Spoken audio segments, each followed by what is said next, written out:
지금 살고 있는 집은 보안 시스템이 잘 되어 있는가? 요즘은 워낙 잘 되어 있기 때문에 어떤 일이 발생해도 어렵지 않게 증거나 범인을 찾을 수가 있지. 그런데 그렇지 않은 사건이 있었어. 2010년 11월 17일 남양주시의 한 아파트에서 일어난 일이야. 지어진 지 1년도 채 되지 않았던 남양주시의 한 고급 아파트 단지는 보안이 철저했어. 외부 차량은 차단기를 통과해야만 지하 주차장으로 들어갈 수 있었고, 걸어서 단지까지 들어왔다고 해도 아파트 동 내부로 들어가려면 출입카드나 비밀번호 입력이 필수였어. 집 현관에는 도어락이 되어 있었고 아파트 곳곳에 CCTV도 꼼꼼히 설치돼 있었어. 그런데 아파트 A동 14층에 누군가 다녀갔지. 경로당을 가려던 노인이 집안에서 살해됐다는 사실은 분명했지만 범인이 현장에 들어오고 나간 흔적은 어디에도 남지 않았어. 지난 12일에 아파트 단지는 평화로웠어. 담소를 나누던 주민들이 그 사건 얘기에 금세 표정이 어두워졌어. 동짓날 무렵이라 확실히 기억나. 경로당에서 같이 홍시미를 만들기로 했는데 그 할머니가 안 왔거든. 할머니 죽인 범인 잡는다고 경찰 수십 명이 며칠씩 아파트를 돌아다녔어. 범인은 잡지 못했고 그 사건 이후 아파트에는 범인은 지하실에 몰래 숨어 사는 사람 등 괴담도 돌았다고 해.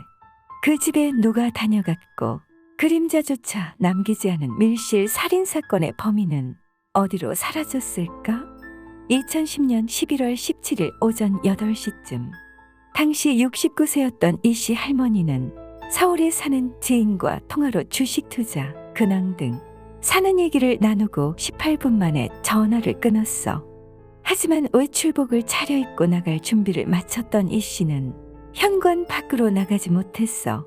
이날 아침 7시가 되기 전에 골프를 치러 집을 나섰다가 밤 11시가 넘어 집에 돌아온 남편 73세 박 씨는 안방 침대에서 흉기의 얼굴과 목을 10차례나 찔린 처참한 부인의 모습을 마주했어. 결정적인 사인은 목 경동맥에 입은 상처였고 날카로운 흉기를 든 범인과 사투를 벌였던 피해자의 양손에는 항우은이 11군데나 남아있었다고 해. 부검 결과 사망 추정 시간은 이날 오전으로 분석됐어. 딱 지인과의 통화를 마친 후부터 낮 사이였지. 늦은 밤 신고를 받고 현장에 도착한 경찰은 범인이 사용한 흉기를 피해자의 집에서 사용하던 부엌칼로 확인했고, 집안에 범인이 남긴 발자국은 이 집 화장실에서 사용하는 슬리퍼 자국이었다고 해. 슬리퍼는 발바닥에 혈흔이 묻은 채 원래 있던 화장실에 놓여 있었어. 범인은 화장실 슬리퍼를 신고 안방에서 범행 후 다시 화장실에 들어가 피해자의 피가 묻은 자신의 손등을 씻고 슬리퍼를 벗어둔 것으로 추정됐어. 조사 결과 노부부는 10수억대 재산으로 부유했지만 누구에게 원한을 산 일은 없었다고 해. 돈을 목적으로 한 범죄로 보이지도 않았어. 범인이 작은 방 장롱을 뒤진 흔적이 있었지만 사라진 물건은 없었어. 오히려 고가의 명품 시계가 침대 위에 고스란히 남겨져 있어 강도 사건을 연출한 것처럼 보이기까지 했어. 성범죄도 아니었고 현관과 창문도 강제 침입 흔적도 없었어. 피해자가 직접 문을 열어줬을 가능성이 커 경찰은 일단 면식범의 소행으로 추정했어. 범인을 잡는 건 시간 문제였지. 입주가 시작된 지 10개월 정도밖에 안 된 아파트라 CCTV도 최신형이었고 아파트를 드나드는 사람들을 일일이 대조해보면 용의자를 확인할 수 있을 것으로 봤어. 하지만 경찰의 기대와 달리 사건은 귀신이 코칼 노릇이라는 탄식이 쏟아질 정도로 실마리가 나오지 않았어. 집으로 들어가기 위해서는 현관 도어락에 출입카드를 대거나 비밀번호를 눌러야 하고 아니면 안에서 문을 열어줘야 해. 피해자의 집에는 월패드가 달려 있어. 초인종을 누르면 바깥 카메라에 상대방의 모습이 자동으로 찍히는데 사건 당일 초인종을 누르는 사람은 없었어. 혹시 집안에 미리 들어와 있던 범인의 소행은 아닐까 해서 사건 일주일 전 CCTV까지 뒤졌지만 의심할 만한 내용은 없었어. 그리고 아파트의 이동으로 들어갈 수 있는 입구는 입주민 출입카드나 비밀번호를 이용해야 하고 외부인은 출입하려는 호수에 직접 연락해 안에서 문을 열어줘야 하는데 외부인은 없었어. 계단, 엘리베이터 모두 CCTV에 아무런 수상한 점이 포착되지 않았어. 당시 사건을 담당했던 남양주 경찰서는 온갖 침입 수법을 가정해 두고 수사를 진행했는데 범인이 아직 입주가 안 된 빈집 창문으로 침입해 계단을 이용했거나 15층 아파트 옥상에서부터 내려왔다는 가정까지 해봤지만 안에서 창문이 잠겨 있었던 점과 외벽을 통해 침입했다면 외벽 먼지 등으로 흔적이 나오기 마련인데 그 어떤 흔적도 발견되지 않았다는 점에서 이것도 아니라는 결론이 났어. 미입주 세대가 있던 2층과 3층 집에서는 사건 당일 출입한 사람이 없었어. 옥상에서 14층으로 내려간 흔적도 없었고 1층부터 15층 계단 전체에서 실시한 혈액 반응 모두 아무것도 발견되지 않았어. 피해자 손톱 등에서 범인의 DNA는 검출되지 않았지만 집안에 있던 물컵 등 식기에서 6명 것으로 보이는 DNA 일부가 발견되기도 했고 신발장 거울에서는 지문도 나왔어. 하지만 지문은 1년 전 이사할 때 일했던 직원 것으로 확인됐고 6명의 DNA 정보 대조 결과 딱히 의심되는 용의자가 없었어. 이러한 단편적인 정보로 추측되는 부분은 이랬어.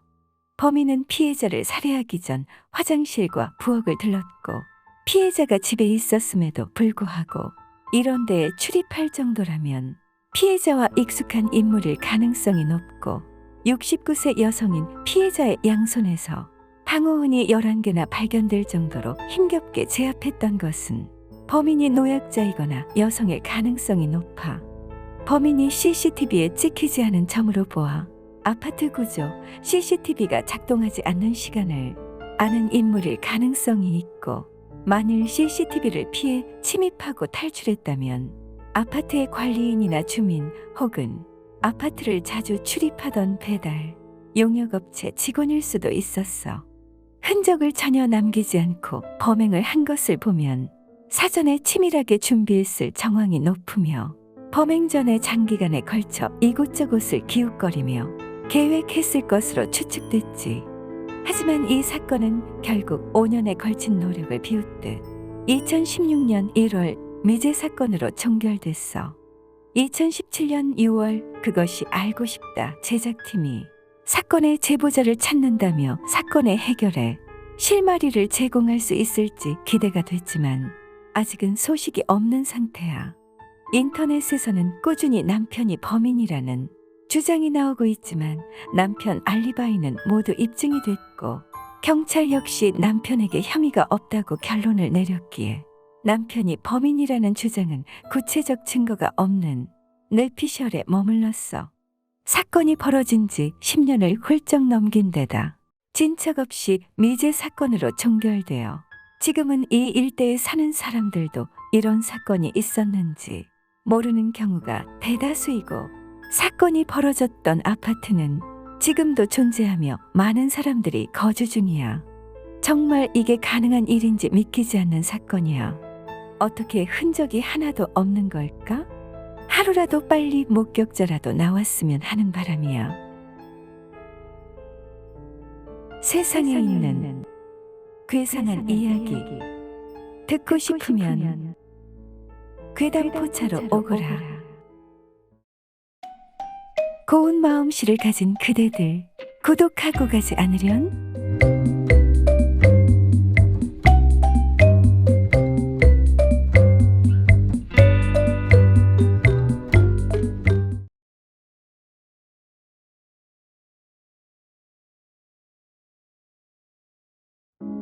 그대는 옆집이나 아래층에 누가 사는지 아는가?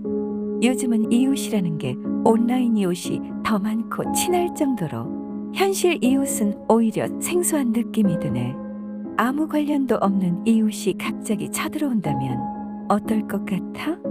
2015년 2월 24일 충청남도 천안시 직산읍에서 일어난 일이야. 박모 씨 일가족 3명은 아파트에 이사 온 지 하루밖에 되지 않은 가정이었지. 이날 아침 6시 50분쯤 베란다를 통해 정체불명의 괴한이 칼을 들고 쳐들어왔어. 박 씨 가족이 이사 온 집은 아파트 8층이었는데 정말 상상도 못한 곳에서 괴한이 등장한 거야. 괴한은 흉기를 휘둘러 박 씨를 공격하고 아내와 딸을 크게 다치게 한 후 달아났어. 아파트 경비원으로부터 신고를 받은 구급대원이 출동했고 병원에 옮겨졌지만 박 씨는 사망했어. 그의 아내와 딸은 큰 상처를 입어 병원에서 치료를 받았어. 해당 아파트 같은 동 6층에서도 윤모 씨가 흉기에 찔려 피를 흘린 채 쓰러져 있었고 그 집에 있던 어린아이 2명도 함께 병원으로 옮겨졌어. 경찰은 흉기를 휘두른 범인을 현장 인근에서 붙잡았고 그는 해당 아파트 거주민인 고 모 씨로 파악됐어. 6층에서 발견된 여성은 고 씨의 부인이었어. 고 씨가 박 씨 일가족과 자신의 부인을 잇따라 흉기로 찌른 것으로 파악됐어. 정말 갑자기 일어난 일이었고 박 씨 일가족은 특히 이사 온 지 하루밖에 안 되어 원한 관계는커녕 아파트 단지에 아는 사람조차 별로 없었고 층간소음 문제도 아니었지. 범인은 6층에 거주하고 있었고 피해자는 8층으로 이사 왔기 때문에 한층 걸러 떨어져 있는 상태였어. 범인이 체포된 후 진술한 내용이 세상을 충격에 빠뜨렸어. 31세 고 씨는 피해망상 환자로 사건 발생 3년 전부터 증세를 보여왔다고 해. 부인에 대한 의처증도 있었다고 하는데 공식적인 정신치료 병력은 없었고 사건 3일 전부터는 국정원이 도청장치를 하고 날 감시하고 있어. 라고 말하는 등 한마디로 미쳐 있었으며 112에도 6차례나 신고해 도지사 뺑소니 사건 때문에 나를 누군가 죽이려 한다거나 사복 경찰관이 날 찾아왔다며 헛소리를 했어. 8층의 박 씨 일가족이 이사를 오자 고 씨는 날 죽이려는 청부업자가 8층에 이사 왔어. 그들을 제거해야 내가 살 수 있어. 라며 6층에서부터 베란다를 통해 인터넷선과 배관을 타고 올라가 8층으로 침입해서 흉기 난동을 벌인 거야. 국과수 조사 결과 약물은 전혀 검출되지 않았고 알코올조차 없는 순수 정신질환으로 사람을 죽였어. 재판부는 1심에서 묻지마 살인이므로 엄벌이 필요하지만 피해망상으로 범죄를 저지른 점을 참작해 심신미약에 의한 감경사유를 적용해 징역 18년을 선고했어. 이 사건으로 인해 정신질환자나 발달장애자 혐오가 더 심해졌고 정신질환자 치료를 빌미로 인권유린이 자행되는 강제입원 제도를 폐지하려는 인권활동가들의 노력에 대한 여론의 시선이 싸늘해졌다고 해. 참 원한 관계도 아니고 일면식도 없는 정신질환자 이웃이 한 가정을 파괴해버린 정말 안타까운 사건이야.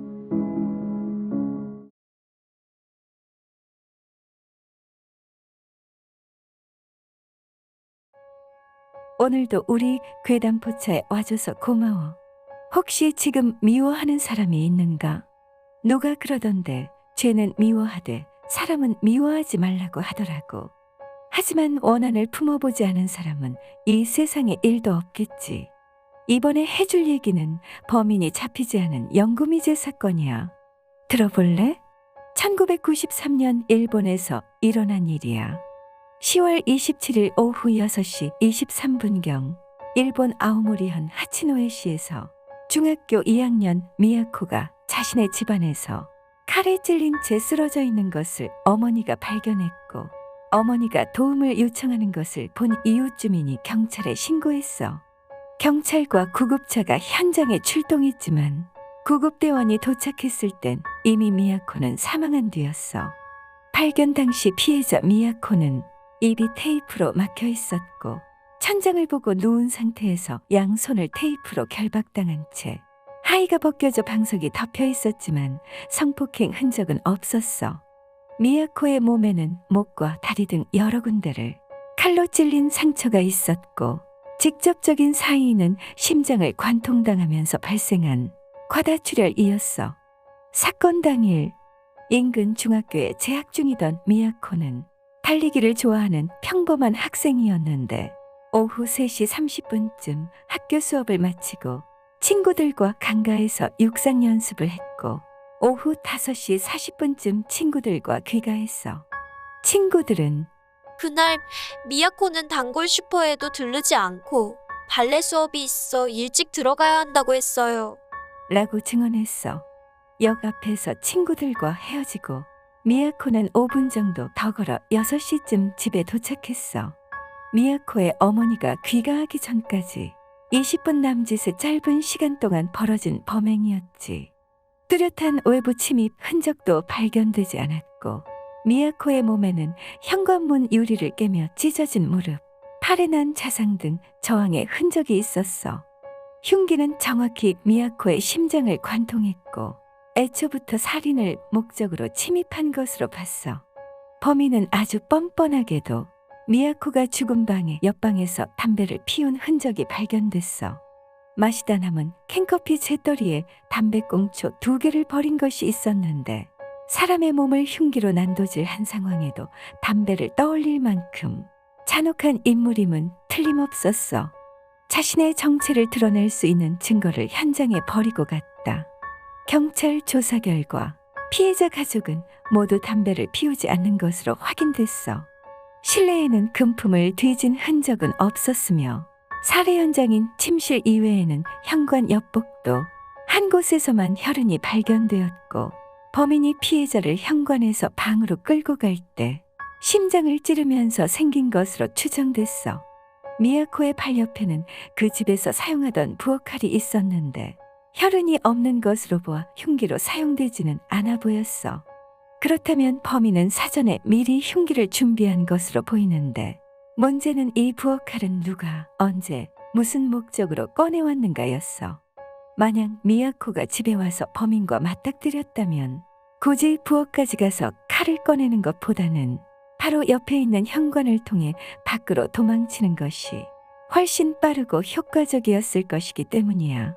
그리고 경찰은 피해자가 심장을 찔려 사망한 것에 주목하고 면식범일 가능성도 열어두었어. 보통 가해자가 피해자의 심장을 노릴 때 명확하게 사리를 갖고 있는 경우가 많기 때문에 피해자의 증언으로 범행이 드러날 것을 우려한 범인이 입막음을 목적으로 철저히 공격을 가했을 가능성이 높다는 거야.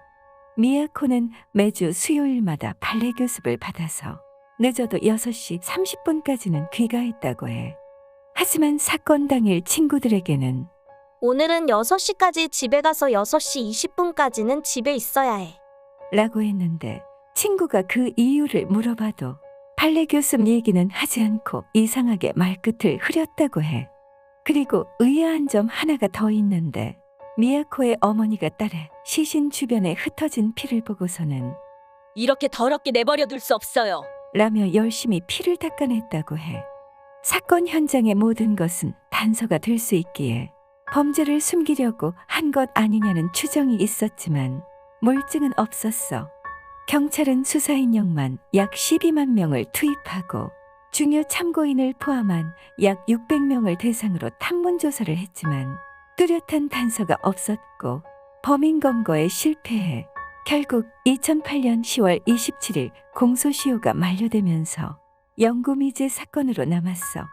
도대체 누가 왜 그런 짓을 저질렀을까? 혹시 내연 관계에 있는 사람의 범행을 감추려고 한 엄마의 계략이 아닐까?